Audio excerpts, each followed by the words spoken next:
السلام علیکم ورحمۃ اللہ وبرکاتہ۔ اللہم صلی علی محمد کما تحب و ترضى اپنا من آپ بنے میں آپ سب کو خوش آمدید۔ ناظرین سامعین، آج کی اس ویڈیو میں شاہین عملیات کورس میں جو ہمارا دوسرا چلہ ہے بسم اللہ شریف یعنی بسم اللہ الرحمن الرحیم کے چلے کے بارے میں بات کرنے کی کوشش کروں گا۔ میں کوشش کرتا ہوں کہ شاہین عملیات کورس کے سارے چلے کو بیان کر لوں جتنا مجھ سے بیان ہو سکتا ہے۔ اب سب سے پہلے اس کا اسم ذات کا چلہ ہوتا ہے، پھر اس کے بعد بسم اللہ الرحمن الرحیم کا چلہ ہوتا ہے۔ بسم اللہ الرحمن الرحیم اسم ذات کا چلے سے یہ ہوتا ہے کہ باطنی آنکھ کھل جاتی ہے۔ بسم اللہ الرحمن الرحیم سے یہ ہوتا ہے کہ حاضرات ہو جاتی ہیں یا موکلات ہو جاتی ہے، یا تیسری چیز جو سب سے اہم اور امپورٹنٹ ہے اور ضروری ہے کہ تیسرے چلے میں یا چوتھے چلے میں یا آنے والی جتنی بھی چلے ہوتی ہے ان میں سے ایک چیز کا بار بار تکرار ہوتا ہے اور وہ ہوتا ہے بسم اللہ۔ اب بسم اللہ ہوتا ہے تو پھر اس کے ساتھ کیا ہوتا ہے، مثال کے طور پہ آئندہ ہمارا جو آنے والا چلہ ہوتا ہے وہ حاضرات کا ہوتا ہے اور آیت الکرسی کا ہے، یعنی تیسرے ویڈیو میں آیت الکرسی پہ بات کروں گا۔ تو اب جو بسم اللہ الرحمن الرحیم کا چلہ کر لیتے ہیں اور اس کے حاضرات یا اس کے موکلات یا اس کے جنات ان کے سامنے آ جاتے ہیں یا اس کی طاقت کو پا لیتا ہے یا اس کی تاثیر کو پا لیتے ہیں، تو میں ایک چیز کو اکثر آپ لوگوں کے ساتھ دہراتا ہوں کہ ایک عمل کو کر لے، دوسرے عمل کی تاثیر آپ کو خود بخود مل جائے گی۔ اب مثال کے طور پہ ہم اسکول یا کسی کالج یا کسی بڑے شخص سے ملاقات کرنا چاہتے ہیں، تو اس ملاقات کرنے کے لیے ہم سب سے پہلے اس کے گیٹ پاس یعنی گیٹ والے بندے سے یا ان کے جو کمزور یا ان کے نیچے طبقے والے لوگ ہوتے ہیں اس سے بات کرنے کی کوشش کرتے ہیں، تو یہ ہمیں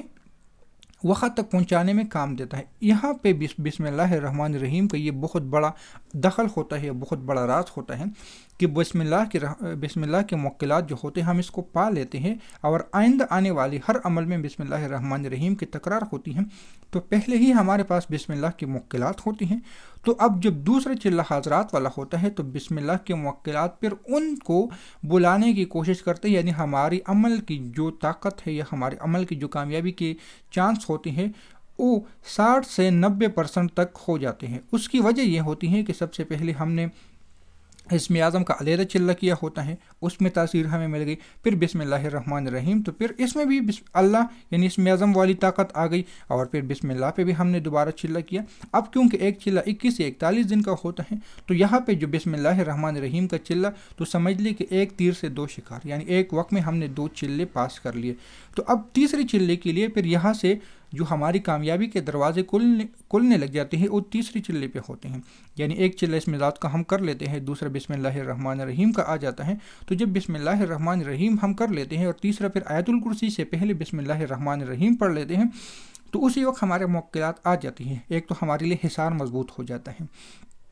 دوسرا پھر وہاں پہ جب کوئی روحانی طاقتیں آتی ہے تو پہلے سے ہی ہمارے پاس موکلات ہوتے ہیں، یعنی ہمیں زیادہ محنت کرنے کی ضرورت نہیں ہوتی۔ وہ موکلات ان کو آپس میں سمجھانے کی کوشش کرتے ہیں یا ان کو بتانے کی کوشش کرتے ہیں کہ ہاں ہم ان کے ساتھ ہیں، یہ لوگ اس طرح ہے، ہم نے ان کے ساتھ وقت گزارا، تو علیحدہ ایک حاضری والے عمل پہ آپ کا زیادہ وقت نہیں لگتا،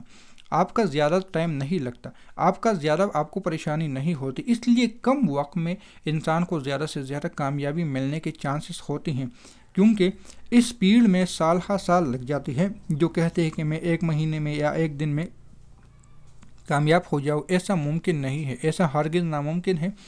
ان لوگوں کے لیے جو سنت اللہ پہ چلتے ہیں۔ قدرت اللہ کی بات اور ہوتی ہے، وہاں پہ انسان کچھ نہیں کر سکتا، جو اللہ کسی کو فوراً عطا کر لے تو عطا کرنے پہ آ جاتا ہے، تو کوئی مسئلہ نہیں ہوتا۔ لیکن پھر بسم اللہ الرحمن الرحیم کی چلے کے بعد جو ہماری تیسری چوتھی جو بڑے یعنی حاضرات کی چلے ہوتے ہیں جس میں انسان کو حاضری مل جاتی ہے، جس میں انسان موکلات کو اپنے سامنے بلانے کی کوشش کر لیتے ہیں اور وہ ان اعمال کے بعد ہی ان کو میسر ہو جاتا ہے، تو اس لیے بسم اللہ الرحمن الرحیم کا جو چلہ ہوتا ہے ہم اس کو دوسری طرز پہ دیتے ہیں۔ پھر اس کے بعد بسم اللہ الرحمن الرحیم کے جو مختلف اعمال ہے، 19 دن کا عمل ہوتا ہے، 20 میم والا عمل ہوتا ہے، وہ اگر انسان خود اپنے لیے کر لیتے ہیں یا کسی کو بسم اللہ کا علم مل جاتا ہے تو پھر وہ بسم اللہ کے اس اعمال کو آگے چلانے کے لیے ان کو بہت زیادہ آسانیاں مل جاتی ہیں۔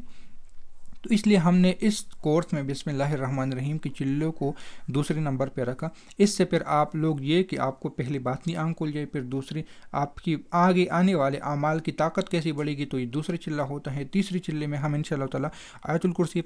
پر بات کریں گے، جس میں آپ کے سامنے حاضری ہوتی ہے، آپ کی موکلات آتی ہیں یا حاضرات آتی ہیں، تو اس پہ ہمارا تیسرا چلہ ہوگا۔ تو انشاءاللہ تعالیٰ اگلے ویڈیو میں ان آیت الکرسی کی موکلات یا اس کی حاضری پہ انشاءاللہ تعالیٰ بات کروں گا۔ ملتے ہیں نئی ویڈیو کے ساتھ، دعاؤں میں یاد رکھیں۔ اللہ حافظ۔